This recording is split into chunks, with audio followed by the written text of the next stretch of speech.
Imagine being given a chance to travel back in time, but with one catch. No matter what you say or do, the present will not change. Would you still go?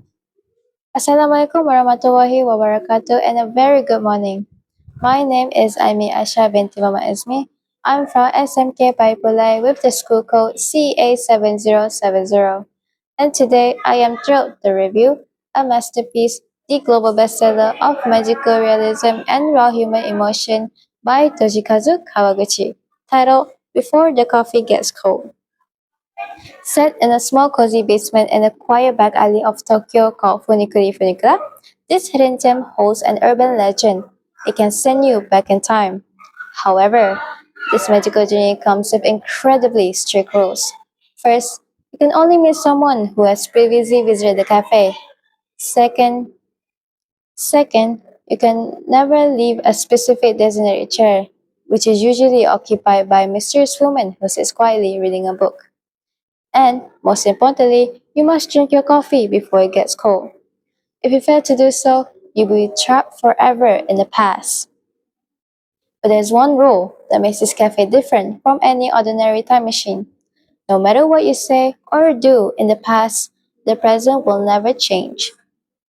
So, why would anyone bother traveling through time? The answer lies in the novel itself. There are four chapters listed in the novel: the lovers, husband and wife, the sisters, and finally, mother and child. But in talking about this book, I will only cover two chapters I find interesting. Among those chapters are Chapter 2, Husband and Wife, and Chapter 4, Mother and Child. The first story I find the most heartfelt is Chapter 2, Husband and Wife. This chapter focuses on Kotake, a nurse, and her husband Fusagi. Fusagi has early onset Alzheimer's disease, causing him to slowly lose his memories, including memories of his own wife. Kotake struggles with the heartbreaking possibility that the man she loves may one day no longer recognize her. Through the cafe, she is given a chance to meet Fusagi in the past and discover something he wanted to tell her. This story shows that although memories may disappear, the love between the two people can still have meaning. The second story I like to talk about is Chapter 4, Mother and Child. This next chapter focuses on Kay, the cafe's owner's wife. She's seriously ill and becomes pregnant, but because of her condition, she fears that she may not live long enough to see her child grow up. So, Kay makes an extraordinary decision. She uses the cafe's time travel ability to travel into the future and meet her daughter, Miki, who is already 15 years old. Although Kay cannot change the future, she's able to see the person her daughter has become. This story is especially touching because Kay is not trying to change her fate. She simply wants one more precious moment with the child she loves. Through these stories, Kawaguchi explores themes of regret, love, family, memories, forgiveness, and the passage of time. What I love most about this book is how a simple cup of coffee becomes a reminder of how much precious time really is. We may not be able to turn back the clock, but we can always choose to do with the time we have right now.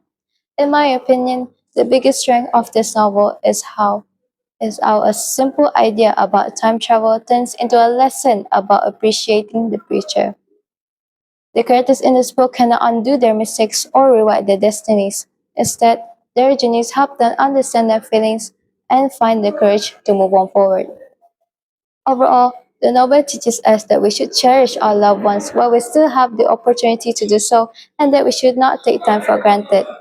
We often spend so much time wishing that we had said something differently, acted differently, or spent more time with someone. But perhaps the real lesson is that we should stop waiting for the perfect moment. If there's something you want to say it. If there's someone you appreciate, tell them. And if there's someone you love, cherish the time you have with them. Because unlike the characters in this book, we do not have magical cafe waiting for us when we have regrets. Personally, I think this is what makes the book so meaningful. It does not teach us how to change the past, it teaches us how to live better in the present. In conclusion, Before the Coffee Gets Cold is not simply a story about time travel.